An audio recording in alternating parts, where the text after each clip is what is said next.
저희가 이번 주부터 예수님의 뉴 노멀이라는 제목으로 새로운 시리즈 말씀을 몇 주간에 걸쳐서 좀 나누려고 합니다. 우리 코로나 시대에 접어들면서 뉴 노멀이라는 그런 용어를 많이 들어보셨을 텐데, 이게 사실은 예전부터 있었던 경제 용어인데, 새로운 기준, 새로운 규범, 요즘은 새로운 일상, 이런 방식으로 다양하게 번역이 되는 말이죠. 예수님께서 지금 우리가 살아가는 이 세상에서 우리에게 새로운 기준을 제시하신다고 저는 믿습니다. 그래서 오늘 지금부터 말씀을 통해서 예수님의 뉴 노멀이 뭔지를 우리가 좀 생각해 보기를 원합니다. 오늘 말씀은 첫 번째 시간인데, 외모 지상주의의 시대라는 제목으로 말씀을 나누도록 하겠습니다. 지난주에 제가 신학교에서 이렇게 돌아왔더니 제 아내가 좀 흥분된 그런 표정으로 제게 얘기를 했습니다. 저희 아들인 하늘이의 중매 비슷한 게 들어왔다는 거죠. 그러면서 상대방 아이가 어떤 학교를 나왔고 전공은 뭐를 했고 지금 어디서 무슨 일을 하고 있는지에 대해서 이렇게 아주 익사이딩 해가지고 말을 했어요. 그리고 부모님은 어떤 분이시고 어디서 공부를 했고 그 아버지 직업은 뭐며 이런 얘기들을 했습니다. 그러면서 교회 잘 다니는 그런 사람들이고, 특별히 자기 딸의 신랑감으로 크리스찬을 꼭 원한다고 하는 걸 보니까 아주 신앙도 좋은 사람인 것 같다고 이렇게 말을 했습니다. 그러면서 저보고 그 정도면 괜찮지 않냐고 이렇게 물었어요. 그래서 제가 그 말을 다 듣고, 여보, 걔가 무슨 학교를 나왔고 걔 아버지가 무슨 일을 하시고 걔가 지금 어디서 뭐를 하는지 그건 나한테 하나도 중요하지 않아. 그게 뭐가 중요해? 라고 말을 했어요. 왜 표정들이 그러십니까? 제 말을 끝까지 한번 들어보세요. 제가 이어서 한 말이 이겁니다. 여보, 걔 외모는 어떻대? 어떻게 생긴 애래? 당신 왜 그런 중요한 것에 대해서 말을 안 해? 라고 말을 했습니다. 여러분, 오해는 하지 마세요. 제가 이렇게 너무 외모를 많이 따져가지고 그래서 그 아이의 외모에 대해서 이렇게 물어본 게 아닙니다. 제가 물어본 거는 저희 아들이 외모를 좀 따지기 때문이에요. 그래서 제가 물어본 겁니다. 아멘 하시기 바랍니다. 사실은 저희 아들만이 아니죠. 오늘날 이 시대를 살고 있는 많은 사람들이 외모를 이렇게 따지고 또 외모에 투자를 많이 합니다. 지난해에는 저희 교단의 선배 목사님 한 분이 갑자기 젊어지셔서 오셨어요.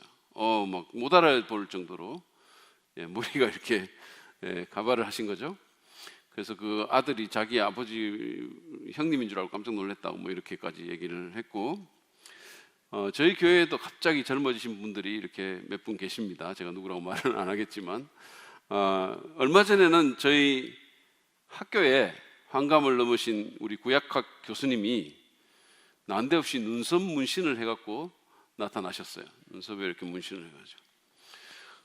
처음에 우리가 잘 못 알아보고, 우리 남자들은 그거 별로 신경 안 쓰잖아요. 그러니까 잘 못 알아보고 별로 그렇게 관심도 안 두니까 나중에 자기 눈썹 어떠냐고 이렇게 또 질문을 하더라고요. 그래서 제가 눈썹보다는 머리를 어떻게 해보는 게 좋을 것 같다고 말하고 싶었는데, 사실은 제가 돈도 한 푼도 안 보태주는 마당에 그렇게까지 말하기는 그래가지고 가만히 좀 듣고 있었습니다. 여러분, 대한민국에서 사람들이 이 외모를 가꾸기 위해서 투자하는 돈이 얼마나 될까요? 제가 검색을 해보니까 우리나라 지난해 화장품 매출액이 무려 21조 원이었었어요. 여러분들은 정말 스케일이 이렇게 크시고 좀처럼 21조 원 이거까지 거 이런 건데 저는 정말 놀랐습니다. 근데 여기에다가 옷, 우리 의상들, 액세서리, 그 다음에 온갖 다이어트, 무슨 피트니스 관련, 무슨 또 성형과 관련된 의료 비용 이런 거 다 합치면 연간 얼마나 될까요? 천문학적인 숫자가 될 거라고 저는 생각합니다. 물론 저는 외모를 가꾸는 것이 불필요하다고 말씀드리는 거 전혀 아닙니다. 저도 오늘 나름 가꾸고 나왔어요. 아무도 이렇게 알아주지는 않지만 제 나름대로 열심히 가꾸고 나와가지고 이렇게 넥타이도 신경 쓰고 메고 나왔어요. 괜찮습니까? 아이고 정말 감사합니다. 문제는, 제가 말하는 문제는 뭐냐면 이 외모 또는 외적인 조건에 너무 우리가 집중한다는 거예요. 그래서 우리 사회를 외모 지상주의의 사회라고 이렇게 하지 않습니까? 뭐 하여튼 외모가 모든 것 위에 최고의 가치가 됐다는 거예요. 이런 경향은 우리 크리스천들에게도 강력한 영향을 미치고 있습니다. 우리는 날마다 외모가 무엇보다도 중요한 것이며 외모에 투자하고 집중하라는 메시지에 날마다 폭격당하고 있습니다. 매일같이 TV 광고, 드라마, 예능, 홈쇼핑 하여튼 그 모든 수단을 동원해서 세상은 외모와 외적 조건의 중요성을 부각시키고 그것에 우리의 주의를 기울이게 만들려고 합니다. 그래서 믿는 사람들도 사실은 세상을 살아가면서 여기에 영향을 안 받을 수가 없는 것이죠. 뿐만 아니라 더 심각한 것은 이런 경향이 우리의 영적인 삶에 영향을 미친다는 거예요. 그래서 어떤 외모 또는 경건의 모양, 형식주의로 우리 신앙을 평가하거나 그런 것으로 참된 신앙을 대체하도록 우리를 오도한다라는 겁니다. 예수님 당시에 바리새인들처럼 말이죠.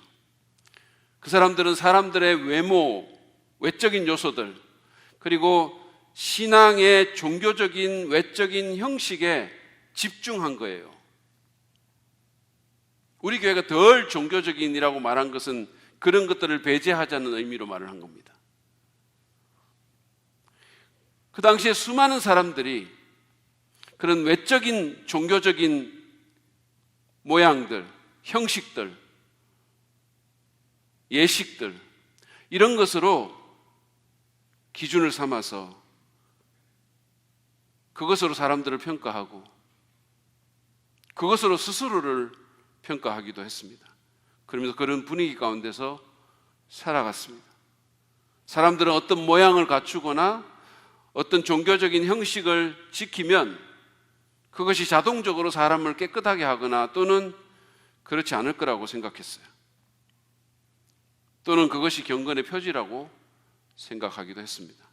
이러한 상황에서 예수님은 그들의 기준에 의문을 제기하시면서 새로운 기준으로 또는 새로운 규범으로 사람들을 인도하기 원하셨습니다. 그분은 우리가 마땅히 집중해야 할 것은 그것이 아니라고, 우리가 정말로 우선순위를 둬야 될 것은 그런 게 아니라고 하시면서 뉴노멀을 제시하시죠. 먼저 본문의 내용을 간단하게 제가 살펴보고 이 외모 지상주의 시대에 예수님께서 우리에게 말씀하시는 뉴노멀에 대해서 그리고 그것이 가진 함축성에 대해서 여러분과 더불어 좀 나누려고 합니다. 본문의 얘기에서 예수님은 자기 제자들이 손을 씻지 않고 빵을 먹는 문제로 촉발된 이 바리새인들과의 논쟁을 이어가시고 있습니다. 사실은 15장을 보면 쭉 그 얘기가 나오고 있는데 우리 그 본문이 10절부터 시작되는데 10절에서 그분은 그 논쟁을 이어가시면서 무리들을 불러서 말씀하세요. 보시죠. 예수께서 무리를 가까이 부르시고서 그들에게 말씀하셨다. 너희는 내 말을 듣고 깨달아라. 군중들을, 이제 바리새인들하고 얘기를 하다가 군중들을 불러서 논쟁에 포함을 시킨 거죠. 그러면서 누가 맞는지 잘 듣고 생각해 보라는 것입니다. 그러면서 11절에서 그분은 자신의 요지를 말씀하십니다. 입으로 들어가는 것이 사람을 더럽히는 것이 아니라 입에서 나오는 것, 그것이 사람을 더럽힌다.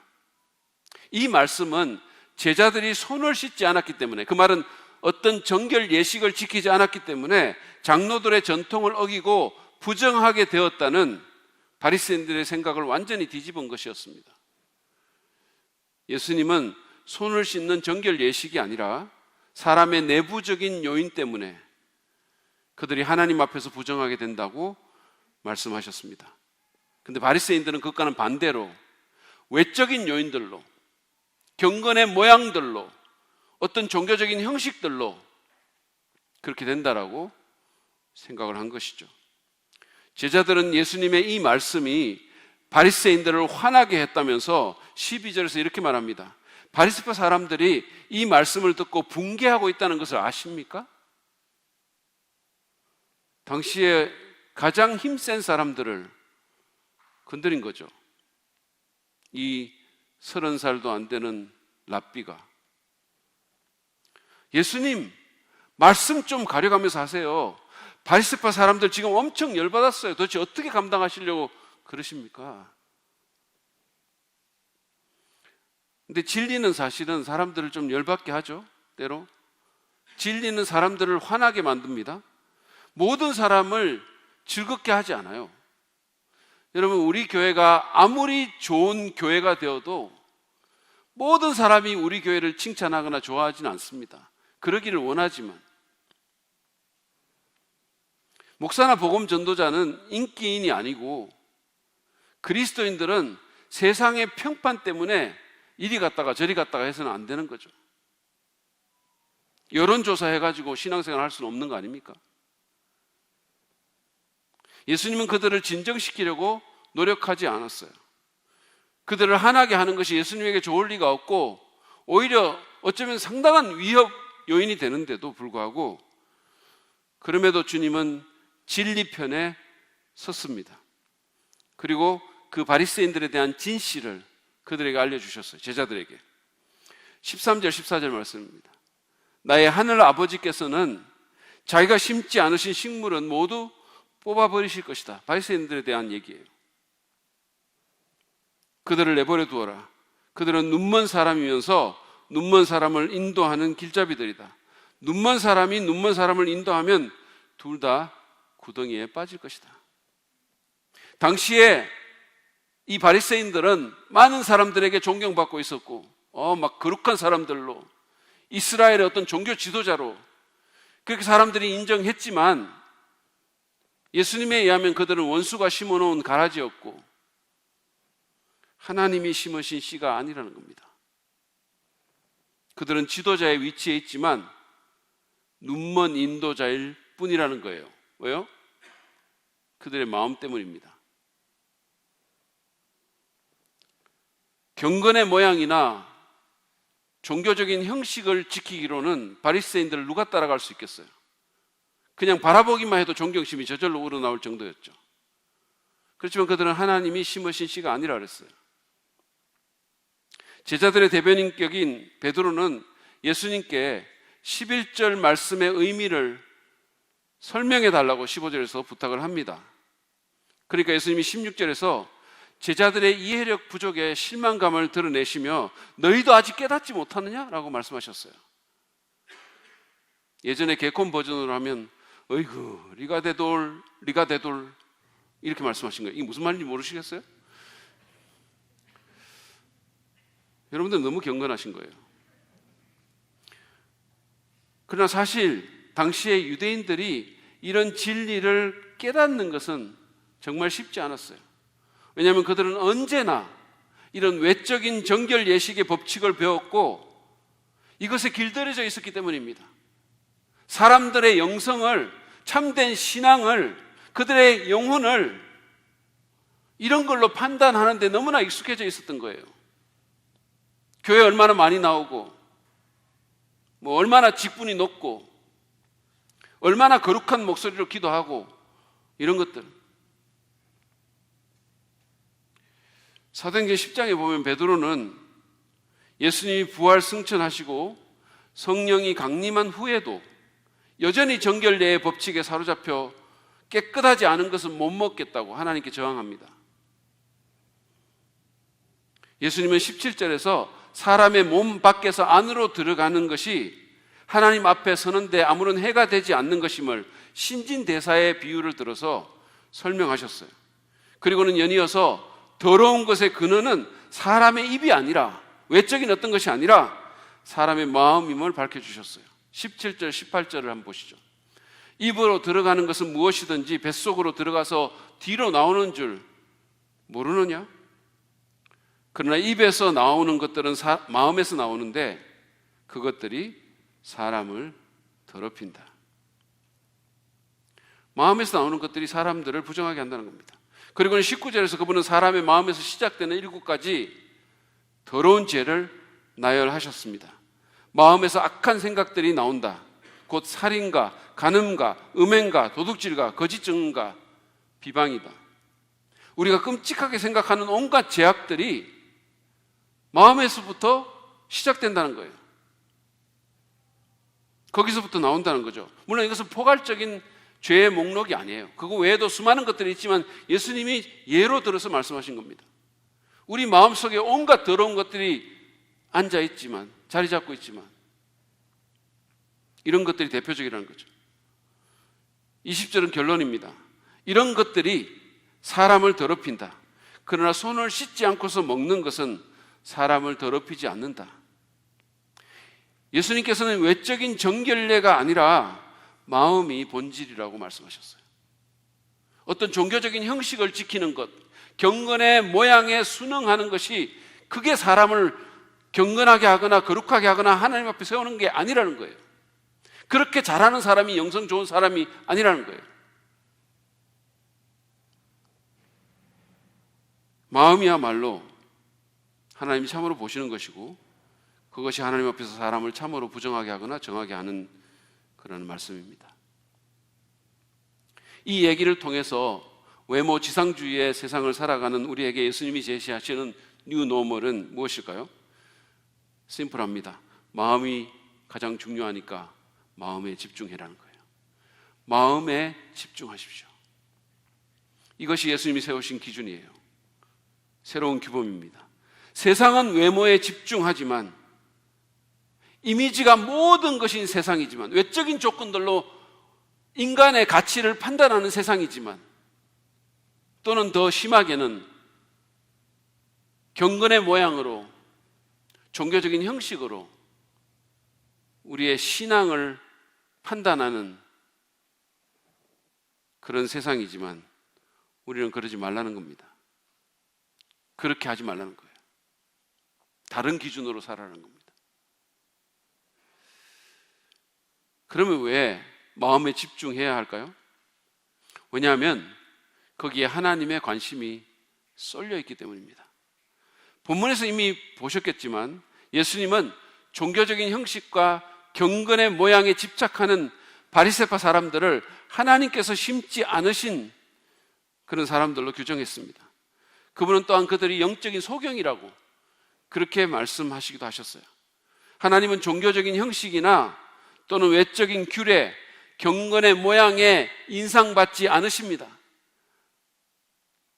아무리 대단한 어떤 가운을 입고 십자가 이만한 거 목에 걸고 지팡이 짚고 경건하게 말한다 하더라도 하나님은 그런 것에 하나도 인상받지 않는다는 거예요.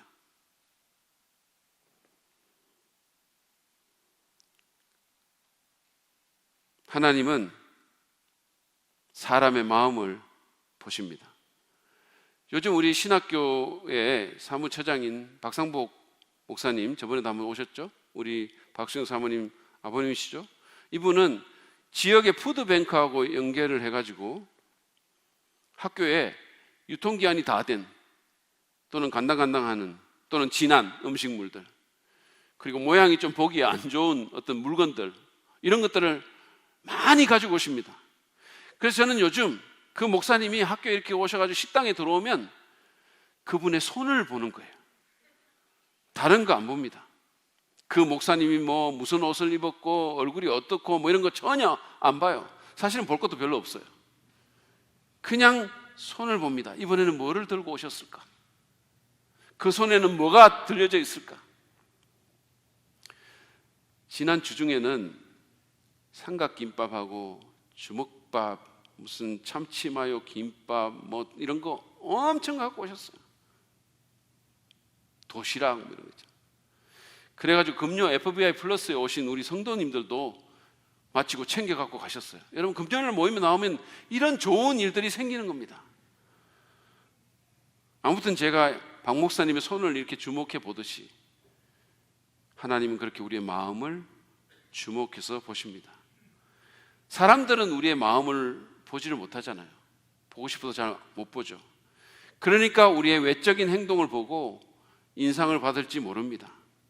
얼마나 말씀을 잘 가르치는지, 무슨 어떤 학교에서 어떤 디그리를 받았는지, 거룩한 목소리로 얼마나 기도를 유창하게 잘하는지, 사람들이 보는 데서 얼마나 잘 섬기는지, 얼마나 단정한 복장으로 앉아 있는지, 뭐 이런 것들 있잖아요. 여러분, 오해는 하지 마세요. 그것들이 나쁘다라는 뜻은 절대 아닙니다. 그러나 만약에 우리의 관심이 거기에 쏠려 있다면 그것은 하나님과 초점이 어긋난 것이라는 거예요. 하나님은 우리의 마음을 보십니다. 거기를 꿰뚫어 보시는 거예요. 그 안에 무엇이 있는지, 죄와 쓴뿌리와 욕심 같은 것은 없는지, 그 마음이 딱딱한지, 잘 기경되어 있는지, 그 상태가 가난하고 겸손한지, 겉으로는 겸손하게 보이는데 그 마음은 아주 교만한지, 하나님을 향해서 참으로 그게 열려 있는지, 그분은 마음을 보십니다. 그러면 우리도 그 마음을 살펴야 합니다. 외적인 것으로 스스로 만족하지 말고 외모로 다른 사람을 판단하지도 말아야 합니다. 다른 사람이 나의 외적인 어떤 것에 인상을 받아 뭐라고 말을 해도 그것 때문에 우쭐할 필요도 없습니다. 왜냐하면 그 사람은 내 마음을 못 보기 때문에 그런 말을 하는 거예요. 저는 바깥에 나가면 좋은 말 많이 들어요. 거짓말 아닙니다. 많이 들어요. 왜냐하면 그 사람들은 저를 모르니까, 제 마음을 모르니까. 하나님은 사람들이 보지 못하는 우리의 마음을 보십니다. 그러면 우리는 그 마음을 하나님 앞에 노출시키고 그 마음의 상태를 위해서 기도해야 할 필요가 있습니다. 다윗이 시편 139편 23절에서 기도한 것처럼 하나님이여 나를 살피사 내 마음을 아시며 나를 시험하사 내 뜻을 아옵소서. 영적인 엑스레이를 한번 찍어달라는 거예요. 내 마음에. 때로는 우리 자신도 헷갈릴 때가 있으니까. 우리가 마음에 집중해야 될 이유는 하나님이 그 마음을 집중해서 보시기 때문입니다. 뿐만 아니라 또 다른 이유를 본문에서 살펴볼 수 있는데, 그것은 마음이 모든 것의 근원이고 나의 실체이기 때문입니다. 예수님은 마음으로부터 모든 악한 것이 나온다라고 하셨어요. 내 입에서 만약 악한 말이 나온다면 내 마음이 그런 겁니다. 내 입에서 냉소적인 말이 자꾸 나온다면 내 마음이 그런 거예요. 내 입에서 불평과 원망과 분노가 나온다면 그건 내 마음이 그렇기 때문입니다. 내가 왜 이게 아니에요. 사실은 내 마음이 그렇기 때문이에요. 솔로몬은 그래서 잠언 4장 23절에서 이렇게 말합니다. 그 무엇보다도 너는 내 마음을 지켜라. 그 마음이 바로 생명의 근원이기 때문이다. 재산을 지키는 것보다, 건강을 지키는 것보다, 평판을 지키는 것보다, 다른 어떤 것보다 먼저 마음을 지키라는 거예요. 내 지위와 포지션을 지키려고 하고 내 기득권을 지키려고 하는 것보다 먼저 마음을 지키라는 거예요. 왜냐하면 그것이 생명의 근원이기 때문입니다. 우리의 생명, 우리의 라이프, 우리의 삶, 우리의 말과 행동이 모두 우리의 마음으로부터 나온다는 거예요. 미국 남가주 대학, USC 대학의 교수였고 기독교 철학자였던 달라스 윌러드는 그래서 우리는 마음으로부터 산다라고 말했어요. 거기서부터 사는 거예요. 그것이 우리의 삶을 주장하는 거예요. 여러분, 마음이 생명과 삶의 센터입니다. 마음이 우리의 사령부예요. 그래서 마음을 빼앗기면 다 뺏긴 겁니다. 마음이 점령당하면 우리의 사령부를 점령당한 거예요. 마음을 뺏기면 게임 끝난 겁니다. 지난주 중에 우리는 한 유명한 개그우먼이 스스로 목숨을 끊었다는 너무나 안타까운 소식을 들었어요. 언제나 밝고 정말 똑똑하고 늘 사람들에게 웃음을 주었던 그녀가, 저도 너무 좋아했는데 왜 그런 극단적인 선택을 했는지 지금까지도 잘 모르겠어요. 근데 한 가지는 분명합니다. 그녀는 생명을 잃기 전에 먼저 그 마음을 잃었을 겁니다. 여러분, 마음을 빼앗기려면 좋은데 빼앗기셔야 돼요. 좋은데. 지금으로부터 아주 오래전에 문현숙이라는 한 여인은 이재기라는 저항할 수 없이 매력적인 청년을 만나서 그만 그 마음을 빼앗기고 말았어요. 아무리 지키려고 해도 어쩔 수가 없었던 거예요. 그래서 지금 그 인생이 어떻게 아름답게 변했습니까? 여러분 한번 생각해 보세요. 왜 아멘을 안 하십니까? 너무 좋게 뺏긴 거예요. 여러분, 마음을 빼앗기려면 하나님께 빼앗겨야 돼요. 하나님께 그 마음을 빼앗겨야 됩니다. 다른 어떤 것도 여러분의 마음을 빼앗지 않도록 지키십시오. 여러분의 마음은 안녕하십니까? 한번 살펴보십시오. 여러분의 마음 안에 뭐가 있습니까? 해결되지 않는 분노와 상처가 거기에 있지는 않습니까? 남들이 알지 못하는 탐욕과 질투가 거기에 있지는 않습니까? 그런 것들이 예기치 못한 순간에 밖으로 나오게 될 것입니다. 그러면 우리는 그런 것들을 그냥 놔둬서는 안 됩니다. 날마다 성령의 씻음을 받아 하나님의 말씀으로 그 마음을 변화시켜야 돼요. 날마다. 사실 마음은 그 어떤 것보다도 더 우리를 현혹시킵니다. 스스로를 속이기가 쉽다는 거예요. 여러분, 우리는 마음에 잘 집중하지도 않고 마음을 들여다보려고 잘 생각도 안 하지만 그런다 할지라도 그 마음이 우리를 잘 속입니다. 그러므로 정말로 정직하게, 잔인할 정도로 정직하게 우리의 마음을 봐야 돼요. 스스로를 살펴야 됩니다. 내 마음의 습관들, 내 마음의 경향성, 내 마음에 심겨진 독소나 상처 같은 것들을 잘 모니터해서 회개할 것을 회개하고 하나님의 은혜와 자비를 간구해야 합니다. 거울로 내 얼굴을 살피듯이 하나님의 말씀의 거울에 내 마음을 비춰보는 일을 게을리하지 말아야 할 것입니다. 여러분은 마음에 집중하십니까? 여러분은 마음에 어느 정도의 주의를 기울이십니까? 여러분의 마음을 위해서 어떤 노력을 하시는지, 얼마나 투자하고 있는지 살펴보시기를 바랍니다. 외모나 다른 외적인 조건들을 위해서 우리가 투자하는 시간과 돈과 에너지에 비해서 내 마음을 지키고 내 마음을 관리하기 위해서 얼마나 하고 있는지 생각해 보십시오.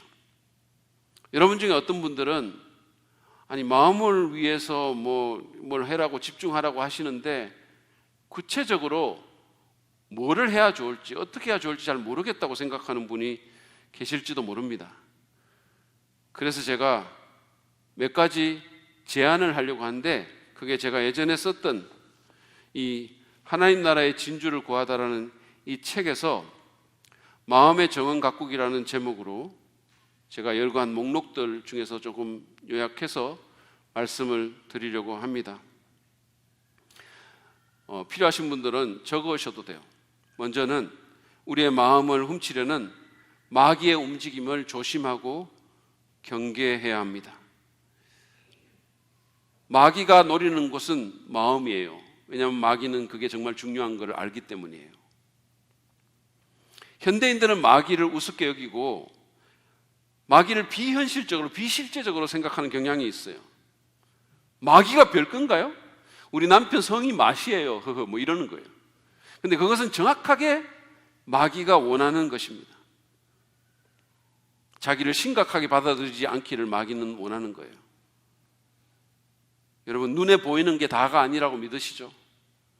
그러면 마귀의 실제를 믿으셔야 되는 거예요. 그는 너무나 건강하게 지금도 잘 살고 있어요.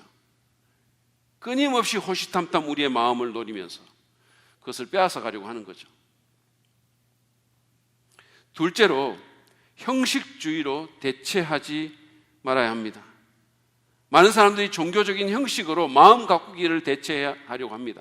옛날 바리새인이 그런 것처럼, 그리고 오늘날 많은 교인들이 그런 것처럼 형식주의로 마음 가꾸기를 대체하는 거죠.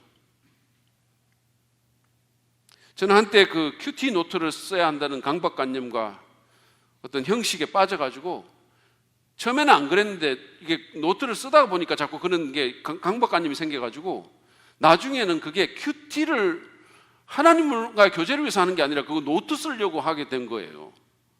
그래가지고 어떤 날 빼먹을 때가 있잖아요.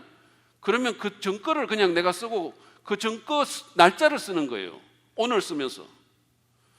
왜 그랬는지 나도 모르겠어요.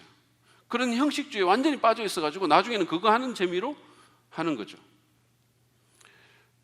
여러분, 하나님은 형식이나 종교의식이 아니라 마음을 원하신다는 사실을 잊어버리면 안 됩니다.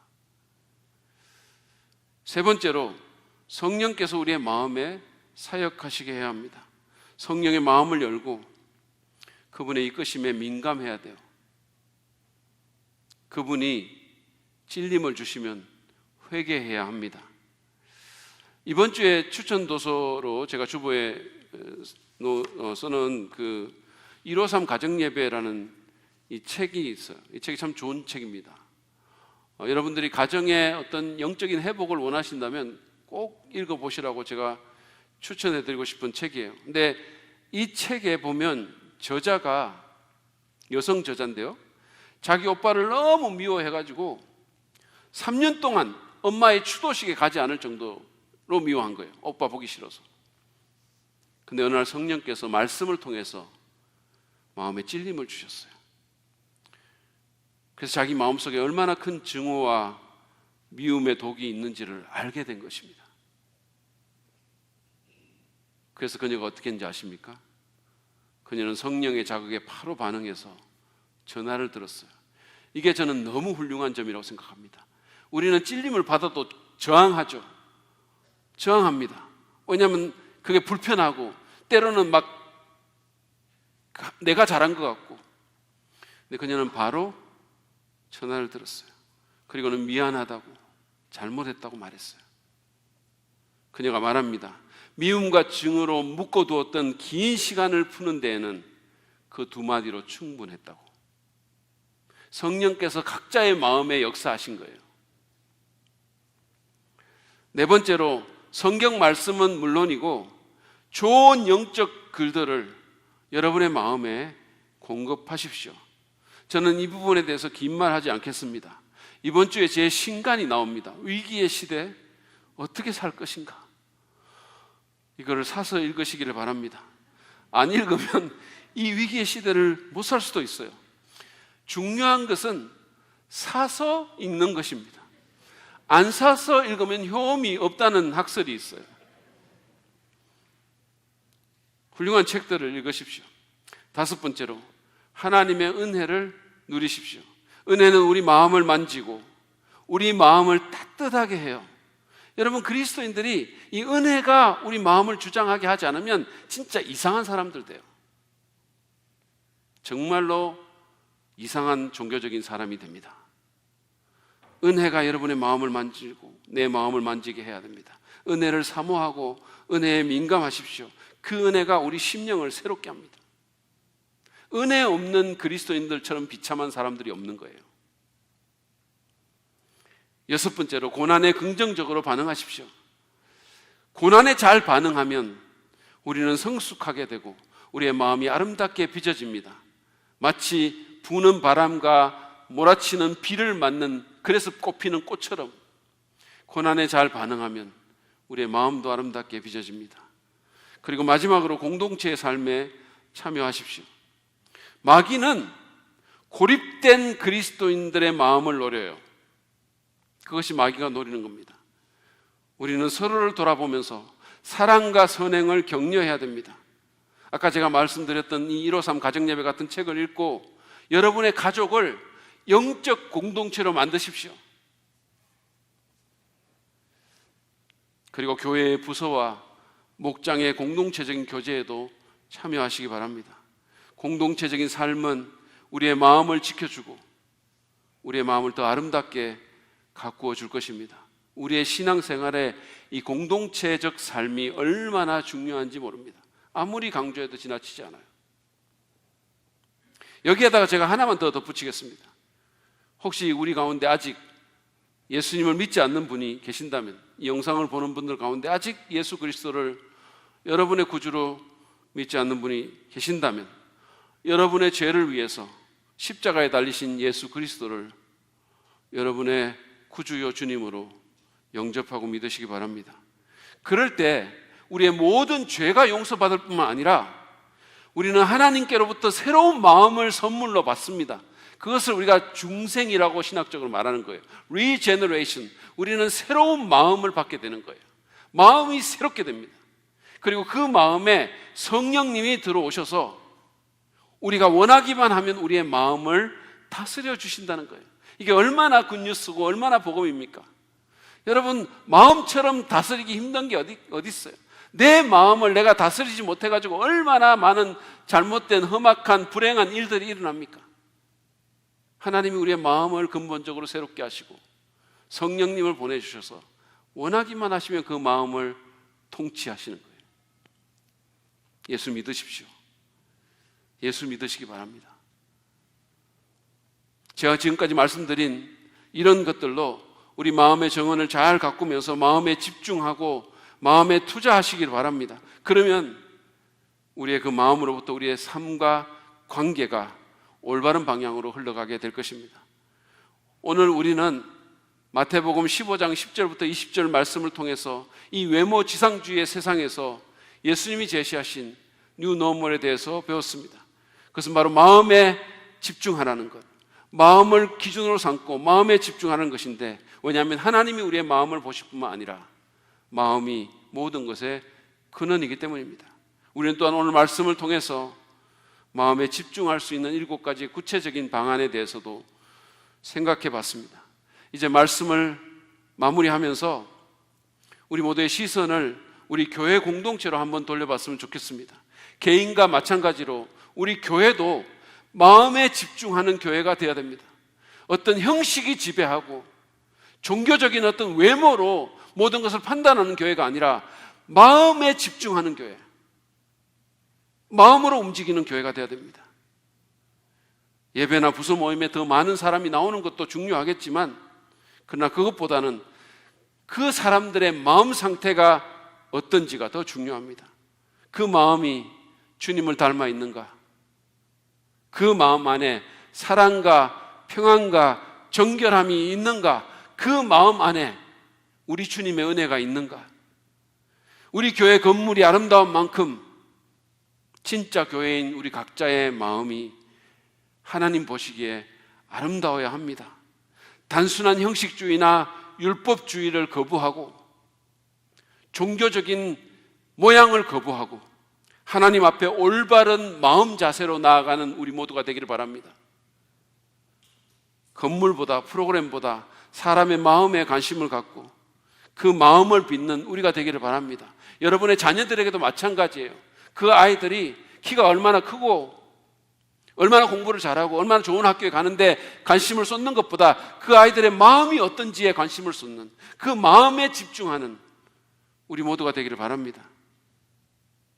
그게 우리 개인뿐 아니라 가정, 교회의 최우선 순위가 되어야 됩니다. 이제 한번 상상해 보십시다. 이 외모 지상주의의 세상에서 우리 각자가 참된 삶의 근원이며 고난 가운데 우리의 삶을 지켜주는 힘이며 진짜 우리의 매력 포인트인 마음에 투자하고 집중해서 하나님이 기뻐하시는 마음 상태가 되어 이 자리에 함께 모인다면, 그런 마음으로 예배하고 서로 교제하고 섬기고 이웃에게 다가간다면 어떤 일이 일어날까요? 우리 교회는 어떤 교회가 될까요? 하나님은 그런 우리를 통해서 어떻게 역사하실까요? 그런 가정과 교회가 됩시다. 거기에 정말 투자하고 집중합시다. 그래서 이 어려운 시기에 주님을 드러내 보이고 주님의 마음을 나눠주는 우리 모두가 되고 사람들에게 선한 영향을 끼치는 우리 교회가 되었으면 좋겠습니다. 그런 축복이 우리 모두에게 있기를 간절히 소원합니다.